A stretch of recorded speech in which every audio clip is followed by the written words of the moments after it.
இலே ஆக்கங்கட்ட கூவை நான் தான் உங்கள் நெல்லை வேலு பேசுகிறோம்ல. இன்னைக்கு இந்த பதிவு யாருக்குன்னா, நம்ம இசையமைப்பாளர், புகழ்பெற்ற இசையமைப்பாளர் நம்ம அனிருத் அண்ணன் இருக்கார்ல, அவரை பற்றி தான் வீடியோவில் பேச போகிறோம். வீடியோ ஃபுல்லாக பாருங்கள், ஸ்கிப் பண்ணாமல் பாருங்கள். அப்போ தான் நான் பேசுகிறேன் எல்லாம் தெரியும். வாங்க வீடியோக்குள்ளே போகலாம். ஏல மாப்பிள்ளைகளா, நம்ம இப்போ சமீப காலமாக சோசியல் மீடியா, இன்ஸ்டாகிராமு, ஃபேஸ்புக்கு எதை திறந்தாலும் அனிருத் அண்ணனை பற்றி ஒரு விஷயம் வந்து வெளியே வந்துக்கிட்டே இருக்குல்ல. என்னென்னா, அனிருத் அண்ணனுக்கு வந்து கல்யாணம் நடக்க போகுதுன்னு. இல்லை, அது வந்து உண்மை கிடையாதான். அது வந்து வசந்தியாம். அது என்ன வதந்தியாம். வசந்தினே வாயில வருது. அந்த வதந்தி அது என்னமோ சொல்லுவாங்களா, கட்டுக்கதை, அப்படித்தானா, உண்மை கிடையாதான். இது அவரே அவர் வாயால் வந்து சொல்லியிருக்காரு, இது பண்ணியிருக்காரு. அது ஏதோ இதில் சோசியல் மீடியாவில் எழுதி போடுவாங்களாம்ல, அதில் எழுதி போட்டிருக்காராம். ட்விட்டரா அதில் போட்டிருக்காராம்.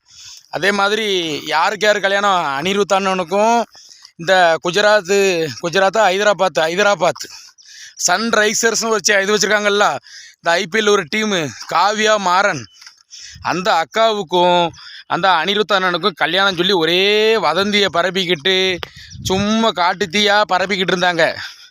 ஆனால் நாங்கள் இப்போ கல்யாணம் எங்களுக்கு எதுவுமே கிடையாது, இது முற்றிலும் பொய், இப்படி தேவையில்லாமல் பொய் சொல்லிட்டு அலையாதியில் வெளியே தலை காட்ட முடியலை அப்படின்னு சொல்லி அனிருத் அண்ணன் இப்போ ஒரு பதிவு போட்டிருக்காப்புல. நீங்கள் சும்மா தேவையில்லாம வீண் வதந்தியை பரப்பி ரொம்ப இது பண்ணாதிய. ஏற்கனவே காவ்யா மாறன் அக்கா வந்து அவங்க டீமு சன்ரைசர்ஸ் டீம் வந்து தோந்து போச்சு ஐபிஎல்ன்ட்டு செம்ம காண்டில் கடுப்பில் இருக்காவோ. இல்லை, நீங்கள் பாட்டுக்கு சும்மா வெந்த புண்ணில் வேலை பார்த்த கதையா அனிருத் அண்ணனுக்கும் காவ்யா மாறன் அக்காவுக்கும் கல்யாணம் சொல்லி குடும்பத்தில் கும்மி அடிச்சிடாதியில் லூசு முட்டா பயிலுவலா. சும்மா போட்டுக்கிட்டு ஏழை இப்படி கோத்து உறுதி. அவர் ஏற்கனவே இதுக்கு முன்னாடி ஒரு வதந்தியில் வந்து தலைவர் மாட்டினார் அனிருத் அண்ணன். அப்போவும் கல்யாணம் சொன்னியா, அப்போவும் அது கிடையாது அப்படின்னாரு. இப்போவும் அது கல்யாணம் கிடையாது, இவங்க சும்மா தேவையில்லாமல் போய் பரப்புறாங்கன்னு சொல்லியிருக்காப்புல.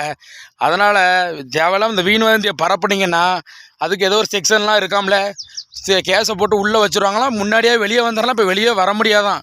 ஏதோ ஒரு செக்ஷன்லாம் போட்டு உள்ளே வச்சுருவாங்களாம். அதனால் எல்லாரும் கொஞ்சம் அமைதியாக இருங்க. இல்லை, அவங்களுக்கு கல்யாணம் முடியாமல் போகுது. அவங்கள்ட்ட கொஞ்சமாக பணம் இருக்குது, கோடி கணக்கில் பணம் வச்சுருக்காங்க. 2 பேருமே பெரிய பணக்காரங்க தான். அதுபோக தலைவர் சூப்பர் ஸ்டார் அவர்களுக்கெல்லாம் வந்து பாட்டு இசை அமைச்சாரா சும்மா டிம்முன்னு வெடுத்து வாங்குவார் தலைவர் அனிருத் அண்ணன். அப்படி போடுவார் பாட்டு. அப்படி உள்ள மனுஷனுக்கு கல்யாணம் நடந்தால் பப்ளிசிட்டி அவரே சொல்லுவார். சரியா, நீங்கள் தேவையில்லாமல் நம்ம சன்ரைஸ் டீமோட அக்கா உரிமையாளர் காவ்யா மாறனுக்கும் இசையமைப்பாளர் அனிருத் அண்ணனுக்கும் கல்யாணம் சொல்லி வீண் பொருளியாக வதந்தியே இழுக்காதிய. சரியா, அதனால் ஒரு வதந்திக்கு முற்றுப்புள்ளி வைக்கிற மாதிரி சொல்லிட்டார்ல. சேரல மாப்பிள்ளைகளா, உங்கள் வீடியோ பிடிச்சதுன்னா லைக் பண்ணுங்கள், கமெண்ட் பண்ணுங்கள், ஷேர் பண்ணுங்கள். மறக்காமல் நம்ம Nellai Velu social media YouTube channel subscribe பண்ணி இந்த பெல்லை அமைக்கிறீங்களா. நன்றி, வணக்கம் லே.